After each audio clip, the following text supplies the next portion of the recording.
నమస్కారం. రాకీ న్యూస్కి స్వాగతం. ముందుగా హెడ్లైన్స్. 5.56 కోట్ల రూపాయలతో నిర్మించిన గోడౌన్స్ షాపింగ్ కాంప్లెక్స్ ప్రారంభోత్సవం డిసెంబర్ 21 మన నరసరావుపేటలో. రాష్ట్ర అనుసంధాన పథకాల అమలులో పల్నాడు నెంబర్ 1. పథకాల నిధుల్లో 91% వినియోగం. కలెక్టర్ కాన్ఫరెన్స్లో సీఎం. విద్యార్థుల్లో శాస్త్రీయ దృక్పథాన్ని పెంపొందించడమే లక్ష్యం. డిఈఓ రామారావు వెల్లడి. స్వచ్ఛ భారత్ స్వచ్ఛ ఆంధ్ర మిషన్లో నరసరావుపేటలో ఎమ్మెల్యే డాక్టర్ చదలవాడ మాన్. జొన్నలగడ్డలో సచివాలయాన్ని ఆకస్మిక తనిఖీ చేసిన ఎమ్మెల్యే అరవిందబాబు.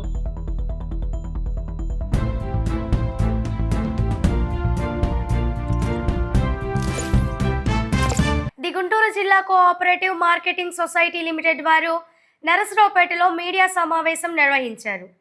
ఈ కార్యక్రమంలో స్థానిక ఎమ్మెల్యే డాక్టర్ చదలవాడ అరవిందబాబు పాల్గొన్నారు. పౌరశాల పురిటిగడ్డ పల్నాడు జిల్లా కేంద్రమైన నరసరావుపేట పట్టణంలో జీడీసీఎంఎస్ ఆధ్వర్యంలో 4 ఎకరాల సువిశాలమైన అతి విలువైన స్థలంలో నూతనంగా 5.56 కోట్ల రూపాయలతో నిర్మించిన 2600 మెట్రిక్ టన్నుల గోదాము, షాపింగ్ కాంప్లెక్స్, ప్రహరీ గోడ తదితర ప్రాంగణ సముదాయములను డిసెంబర్ 21న ప్రారంభిస్తున్నట్లు చైర్మన్ వడ్రానం హరిబాబు తెలిపారు. ఈ కార్యక్రమంలో పల్నాడు జిల్లా కలెక్టర్తో పాటు నరసరావుపేట ఎంపీ, ఎమ్మెల్యేలు పాల్గొంటారని తెలిపారు. ఈ ప్రాంగణంలో 4 ఎకరాల ప్రాంగణంలో భవిష్యత్తులో కూడా ఇక్కడ డెవలప్మెంట్ యాక్టివిటీస్ ఎలా చేయాలనే దాని మీద పెద్దలు మన పార్లమెంటు సభ్యులు లావు కృష్ణదేవరాయలు గారు, శాసనసభ్యులైనటువంటి చదలవాడ అరవిందబాబు గారు సూచనలతో ఇక్కడ ఏ ప్రాంతంలో ఏం మనం కడితే ఈ ప్రాంత ప్రజలకి, రైతులకి సేవలు అందించడానికి బాగుంటుందో వారి సలహాలు సూచనలతో భవిష్యత్తులో కూడా ముందుకు వెళ్తాము. అరవిందబాబు గారి సలహాలతో ఈ యొక్క కేంద్రాన్ని కూడా, ఎరువుల కేంద్రాన్ని కూడా అందుబాటులో ఉంచుతాము. ఈ యొక్క ఖరీఫ్ సీజన్లో రైతులకు ఎరువుల కొరత లేకుండా ఈ కూటమి ప్రభుత్వం చక్కగా ఎరువులు అందించింది. ఈ రబీ సీజన్లో కూడా ఎరువులు అందించడం కోసము మన యొక్క రాష్ట్ర ముఖ్యమంత్రి వర్యులు నారా చంద్రబాబు నాయుడు గారు, అలాగే ఉప ముఖ్యమంత్రి వర్యులు పవన్ కళ్యాణ్ గారు, మా యువ నాయకులు నారా లోకేష్ బాబు గారు, వ్యవసాయ శాఖ మంత్రులు అచ్చెన్నాయుడు గారు సూచనల మేరకు ఎరువులు కొరత లేకుండా రబీ సీజన్లో కూడా ఎరువులు అందించడం కోసం అన్నీ సిద్ధం చేశారు. యూరియా అవ్వచ్చు, డిఏపి అవ్వచ్చు, అన్ని రసాయనిక ఎరువులను కూడా ఎంఆర్పి ధరలకి ప్రజలకు అందించడం కోసమే ఈ యొక్క డిసిఎంఎస్ సంస్థ సిద్ధంగా ఉంది. గత కొన్ని సంవత్సరాలుగా రైతు సేవలో, ప్రజల సేవలు అందిస్తూ వస్తున్న ఈ డిసిఎంఎస్కి చైర్మన్గా అవ్వటం నాకు కూడా చాలా సంతోషంగా ఉంది. మన యొక్క రాష్ట్ర వ్యాప్తంగా ఈ యొక్క ఖరీఫ్ సీజన్లో 50 లక్షల మెట్రిక్ టన్నుల ధాన్యాన్ని కొనుగోలు చేయటానికి ఏర్పాట్లు చేశారు. 15,000 కోట్లతో ధాన్యం కొనుగోలు చేస్తూ ఉన్నారు. అలాగే మన పల్నాడు జిల్లాలో కూడా ఇప్పటివరకు 40,000 మెట్రిక్ టన్నులు ధాన్యం కొనుగోలుకి ఆర్డర్లు ఇవ్వటం జరిగింది. రైతు సోదరులకి సందర్భంగా నేను ఒకటి విన్నవించుకుంటున్నాను. ప్రభుత్వం వారు మన కనీస మద్దతు ధర కల్పించారు. దాన్ని సద్వినియోగం చేసుకోవాలి. సదా రైతుల సేవలో మీకు అందుబాటులో ఈ గుంటూరు జిల్లా కోఆపరేటివ్ మార్కెటింగ్ సొసైటీ ఉంటుందని, మీ అందరికీ సేవ చేయటం కోసమే మమ్మల్ని నియమించారని చెప్పేసి తెలియజేసుకుంటూ సెలవు తీసుకుంటూ ఉన్నాను. జై హింద్. మొట్టమొదటిసారిగా జీడీసీఎంఎస్ బ్యాంక్ చైర్మన్గా మన వడ్డాణ హరిబాబు గారు నరసరావుపేట రావటం, మరి కార్యక్రమానికి రైతు నాయకులందరూ కూడా హాజరవటం, ముఖ్యంగా మన వేములపల్లి నరసయ్య గారు సీనియర్ నాయకులు, హరగోపాల్ గారు, పాటిపాటి నాగేశ్వరరావు గారు, బీజేపీ కన్వీనర్ రంగశెట్టి రామకృష్ణ గారు, ఏలూరు ప్రసాద్ గారు, పెద్దలందరూ కూడా హాజరయ్యారు. ఈ ప్రదేశాన్ని చూసిన తర్వాత దీన్ని చక్కగా తీర్చిదిద్దడానికి ఎక్కువగా కష్టపడిన వ్యక్తులు ఎవరైనా ఉన్నారంటే వారు హరగోపాల్ గారు. కొన్ని ఏళ్లుగా దీన్ని సంరక్షణ చేస్తూ లోకల్గా ఉన్న నాయకులతోటి అనుసంధానం చేస్తూ ఇక్కడ దీన్ని కాపాడుకుంటూ మన బీసీ కాలనీ నుంచి మన బీటెక్ రమేష్ గారు కూడా 2 వాచ్మెన్లు ఇక్కడ పెట్టడం జరిగింది. మన పార్టీ కార్యకర్తలు ఇక్కడ వాచ్మెన్ పెట్టి దీని సంరక్షణ చూడటానికి హరగోపాల్ గారు మాకు అవకాశం ఇవ్వడం జరిగింది. ఇవాళ మనమందరం కూర్చున్న ఈ కామన్ హాల్ కూడా గోడౌను కొన్ని వేల మెట్రిక్ టన్నులు దీన్ని నిల్వ చేసే అవకాశాలు ఎక్కువ ఉన్నాయి. దీంట్లో సబ్సిడీ విత్తనాలు కానీ, సబ్సిడీ ఎరువులు కానీ అన్నిటి కూడా సకాలంలో రైతులకు అందించడానికి ఇది అన్ని విధాలు ఉపయోగపడుద్ది. అదేవిధంగా రేపు ఆదివారం ఉదయం 11 గంటలకి 21వ తేదీ మరి రైతు సోదరులందరూ కూడా కొన్ని వేల మంది ఈ కార్యక్రమానికి ప్రాంగణం ఓపెనింగ్ కార్యక్రమానికి అందరూ కూడా హాజరు కావాలి. ముఖ్యంగా మీడియా మిత్రులు, రైతు సోదరులు, రైతు బిడ్డలు, అదేవిధంగా వ్యాపారవేత్తలు, సహకార సంఘ అధ్యక్షులు వీళ్ళందరూ కూడా ఈ కార్యక్రమానికి హాజరవుతారు. కాబట్టి దీన్ని ఘన విజయం చేయడానికి మేమందరం కూడా పూర్తిగా చైర్మన్ గారికి సహకరిస్తామని చెప్పి వారందరూ కూడా ఇక్కడ హాజరవ్వాలి, ఇక్కడే భోజనం చేయాలి. దీన్ని కాపాడుకునే బాధ్యత కూడా మరి బీటెక్ రమేష్ తీసుకోవాలని నేను తెలియజేస్తామన్నాను. మరొకసారి మీడియా సోదరులందరికీ ధన్యవాదాలు. మా చైర్మన్ గారికి సాదరంగా ఆహ్వానిస్తున్నాం. నరసరావుపేట పట్టణంలో పిఎన్సి అండ్ కేఆర్ కళాశాలలో శుక్రవారం పల్నాడు జిల్లా స్థాయి విద్యా వైజ్ఞానిక ప్రదర్శన నిర్వహించనున్నట్లు జిల్లా విద్యాశాఖ అధికారి రామారావు తెలిపారు. ఈ విద్యా వైజ్ఞానిక ప్రదర్శనకు జిల్లాలోని 28 మండలాల నుంచి విద్యార్థులు తమ సైన్స్ ప్రాజెక్టులతో పాల్గొననున్నారని ఆయన పేర్కొన్నారు. ఈ కార్యక్రమానికి జిల్లా కలెక్టర్, స్థానిక ఎమ్మెల్యే, విద్యార్థులు, ఉపాధ్యాయులు మరియు తల్లిదండ్రులు పెద్ద సంఖ్యలో హాజరవుతారని తెలిపారు. విద్యార్థుల్లో శాస్త్రీయ దృక్పథాన్ని పెంపొందించడమే ఈ ప్రదర్శన లక్ష్యమని డిఈఓ రామారావు అన్నారు.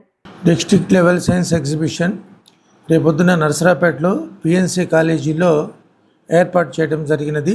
Director SCERT, commissioner of school education, SPD సమగ్ర శిక్ష వారి ఆదేశాల మేరకు మనము మొదటిగా స్కూల్ లెవెల్లో ఈ సైన్స్ ప్రాజెక్టులని కాంపిటీషన్స్ ఏర్పాటు చేయడం జరిగినది.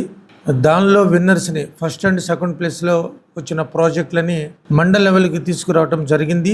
దానిలో ప్రతి మండలంలో ఫస్ట్ అండ్ సెకండ్ ప్లేస్లో వచ్చిన ప్రాజెక్టులని రేపు పిఎన్సి కాలేజీలో జిల్లా స్థాయి విద్యా వైజ్ఞానిక ప్రదర్శనకి మనము తీసుకురావటం జరుగుతుంది.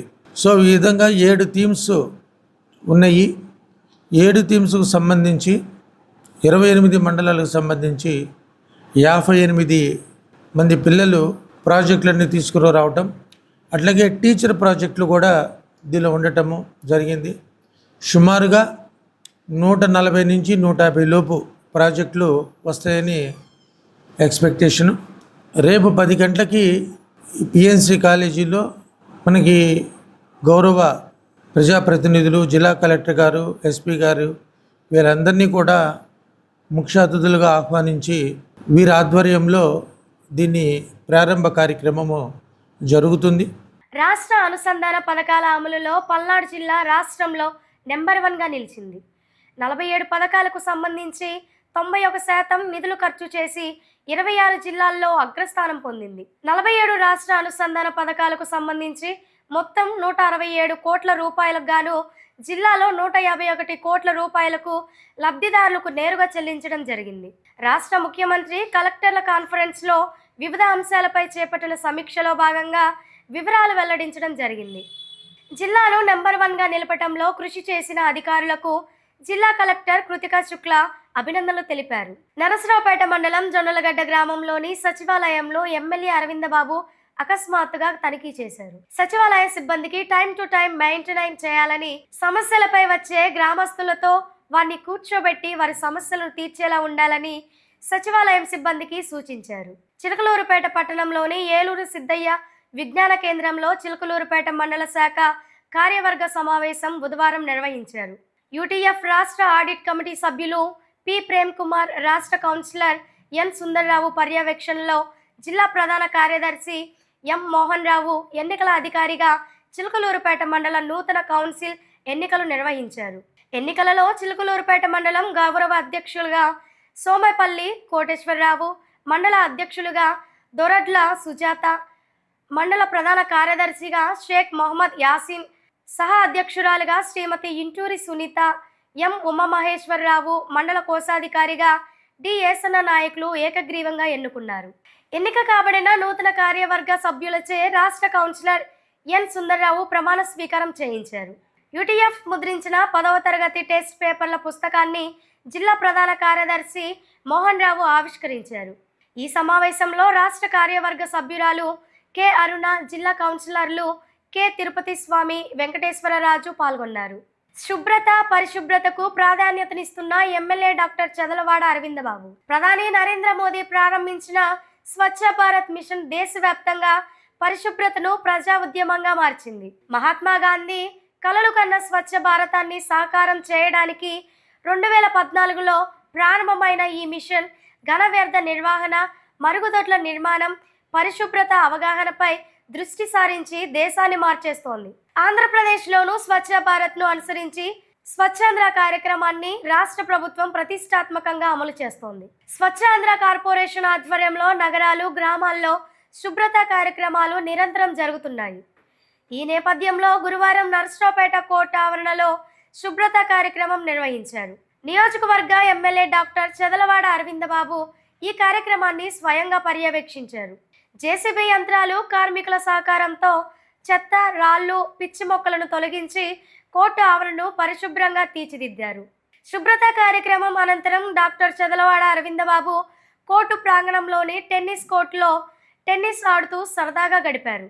ఆ తర్వాత మార్కెట్ సెంటర్లో చిరు వ్యాపారులను పలకరించి వారి సమస్యలను అడిగి తెలుసుకున్నారు.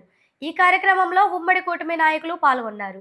నకరికల్లు మండలం నరసింగపాడు గ్రామంలో శ్రీ అన్నపూర్ణ సమేత కాశీ విశ్వేశ్వర స్వామి వారి ఆలయ ప్రధాన అర్చకులు పవన్ కుమార్ శర్మ మాట్లాడుతూ, ఆలయ అభివృద్ధి కమిటీ వారి ఆధ్వర్యంలో దేవాలయంలో మాస శివరాత్రి పూజా కార్యక్రమాలు ఎంతో ఘనంగా నిర్వహించడం జరిగిందన్నారు. మార్గశిర మాసంలో వచ్చే మాస శివరాత్రి రోజున ఆరుద్రాభిషేకం చాలా విశేషంగా చెప్పదగినదని, కావున మన దేవాలయంలో రాత్రి 2 గంటల నుంచి స్వామివారికి మహాన్యాస పారాయణం, ఏకాదశ ద్రవ్యములతోటి ఏకాదశ రుద్రాభిషేకములు, అమ్మవారికి స్వహస్త కుంకుమ అర్చన కార్యక్రమాలు నిర్వహించడం జరిగింది. అనంతరం మహామంగళ హారతులు జరిగాయి. భక్తులు అధిక సంఖ్యలో పాల్గొని అమ్మవారి ఆశీస్సులు పొందడం జరిగిందన్నారు. మాస శివరాత్రి సందర్భంగా ప్రతి నెల ఆలయ అభివృద్ధి కమిటీ వారి ఆధ్వర్యంలో భోజన కార్యక్రమాలు నిర్వహించడం జరుగుతుందని ఆలయ కమిటీ చైర్మన్ కృష్ణారెడ్డి తెలిపారు.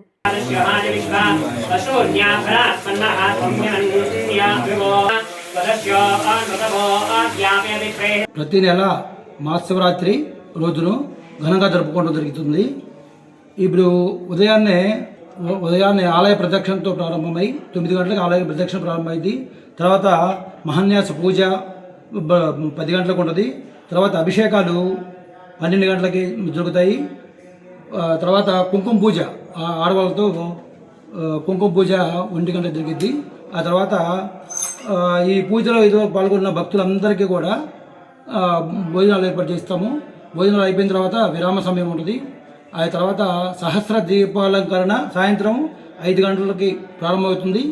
ఆ తర్వాత మంత్రపుష్పము, పంచహారతులు జరుగుతాయి. ఆ తర్వాత రోజు అంటే ప్రతి నెల మహాశివరాత్రి రోజు ఎవరైతే ఉన్నారో భక్తులు అందరికీ కూడా 500 మంది, దాదాపు 500 మందికి 9 గంటలకి అన్నదాన కార్యక్రమం జరిగింది.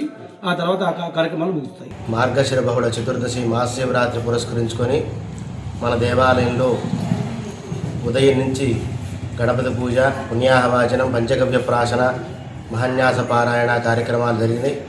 ఇప్పుడు రుద్రాభిషేకము, ముత్తైదుల చేత కుంకుమార్చన, మధ్యాహ్నం రుద్రహోమము, చండీ సప్తశతీ పారాయణ, సహస్ర దీపాలంకణ సేవ మహోత్సవాలన్నీ కూడా జరుగుతాయి. సాయంత్రం అన్నదాన కార్యక్రమం కూడా ఉంది. భక్తులందరూ కూడా ఈ యొక్క పూజా కార్యక్రమాల్లో పాల్పంచుకొని స్వామివారి, అమ్మవారి యొక్క కృపకు పాత్రలు అవుతారని ప్రార్థిస్తున్నాము. హర నమ పార్వతీపతయే, హర హర మహాదేవ.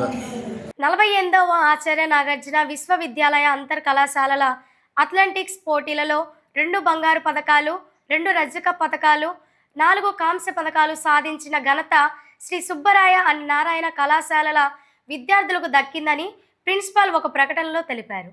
కళాశాల పాలకవర్గ అధ్యక్షులు Kapilavai Vijay Kumar, secretary and correspondent Nagasarapu Subbaraya Gupta తదితరులు తమ అభినందనలు తెలియజేసినారు. మా శ్రీ సుబ్బరాయ అండ్ నారాయణ కాలేజీ మా విద్యార్థులు ఈ నెల 10వ తారీఖు బుధవారం నుండి 12వ తారీఖు శుక్రవారం వరకు కాజీపాలెం కేవీఆర్ అండ్ ఎంకేఆర్ కళాశాల నందు జరిగిన 48వ ఆచార్య నాగార్జున విశ్వవిద్యాలయం అంతర్ కళాశాలల అథ్లెటిక్స్ పోటీల్లో 2025-2026లో మా విద్యార్థులు పాల్గొని ఫస్ట్ BA విద్యార్థి కె ప్రసన్న కుమార్ 100 మీటర్లు మరి 10.7 సెకండ్స్లో మరి గోల్డ్ మెడల్ సాధించాడు. అట్లాగే 110 మీటర్ల హార్డెల్స్ 14.9 సెకండ్స్లో రజిత పథకం, అట్లాగే 4x100 మీటర్ల రిలే పరుగుల కాంస్య పథకం. మరి మరొక విద్యార్థి 3rd BA విద్యార్థి CHUM గురుశంకర్ 800 మీటర్ల పరుగు పందెంలో 2 సెకండ్లలోనే బంగారు పథకం సాధించాడు. అట్లాగే 200 మీటర్ పరుగు పందెంలో 23 సెకండ్లో రజిత పథకం, అట్లాగే 4x100 మీటర్ రిలే పరుగు పందెంలో కాంస్య పథకం. మరి మరొక విద్యార్థి థర్డ్ బిఏ విద్యార్థి ఎంవి రవితేజ 4x100 మీటర్లో రిలే పరుగు పందెంలో కాంస్య పథకం. మరి థర్డ్ బిఏ విద్యార్థి పి వంశీ 4x100 మీటర్లో రిలే పరుగు పందాల్లో ఈ కాంస్య పథకం సాధించాడు. మరి వీళ్ళందరూ కూడా ఈ నలుగురు విద్యార్థులను కూడా మరి ఈ రన్నింగ్లో ఈ కాంస్య పథకం, రజిత పథకం, మరి గోల్డ్ మెడల్స్ సాధించినందుకు నేను ప్రత్యేకంగా అభినందిస్తాను. 10/12/2025 బుధవారం నుండి 12/12/2025 శుక్రవారంకు కాజీపాలెం కేబీఆర్ అండ్ ఎంకేఆర్ కళాశాల నందు జరిగిన 48వ ఆచార్య నాగార్జున విశ్వవిద్యాలయ అంతర్ కళాశాల అథ్లెటిక్ పోటీలు 2025-26 స్థానిక సుబ్బరాయణ కళాశాల విద్యార్థులు పాల్గొని ఫస్ట్ బిఏ విద్యార్థి K Prasanna Kumar 100 meters running స్ప్రింట్స్లో 10.70 సెకండ్స్ టైమింగ్లో గోల్డ్ పథకం సాధించడం మా కాలేజీకి మంచి పేరు తీసుకొచ్చారు. ప్రసన్న కుమార్ నేను మనస్ఫూర్తిగా అభినందిస్తున్నాను. కళాశాల యాజమాన్యం, కమిటీ వారు, అదేవిధంగా ప్రిన్సిపల్, వైస్ ప్రిన్సిపల్ గారు, మసూదన గారు, అందరూ విద్యార్థులందరూ కాలేజీలో దాదాపు 3,000 మంది ఉన్నారు. 3,000 మంది కూడా ఈ ముగ్గురిని కాంస్య పథకంలో కూడా రజత పథకం, అదే రకంగా బంగారు పథకం 3 సంపాదించినందుకు వీళ్ళందరినీ మనస్ఫూర్తిగా అభినందిస్తున్నాను. వార్తలు ముగించే ముందు హెడ్లైన్స్ మరొకసారి. 5.56 కోట్ల రూపాయలతో నిర్మించిన గోడౌన్స్ షాపింగ్ కాంప్లెక్స్ ప్రారంభోత్సవం డిసెంబర్ 21 మన నరసరావుపేటలో. రాష్ట్ర అనుసంధాన పథకాల అమలులో పల్నాడు నెంబర్ 1. పథకాల నిధుల్లో 91% వినియోగం. కలెక్టర్ కాన్ఫరెన్స్లో సీఎం. విద్యార్థుల్లో శాస్త్రీయ దృక్పథాన్ని పెంపొందించడమే లక్ష్యం. డిఈఓ రామారావు వెల్లడి. స్వచ్ఛ భారత్, స్వచ్ఛ ఆంధ్ర మిషన్లో నరసరావుపేటలో ఎమ్మెల్యే డాక్టర్ చదలవాడ మాన్. జొన్నలగడ్డలో సచివాలయాన్ని ఆకస్మిక తనిఖీ చేసిన ఎమ్మెల్యే అరవిందబాబు. వార్తలు ఇంతటితో సమాప్తం. మరో బులెటిన్లో మళ్ళీ కలుద్దాం. అంతవరకు సెలవు. నమస్కారం.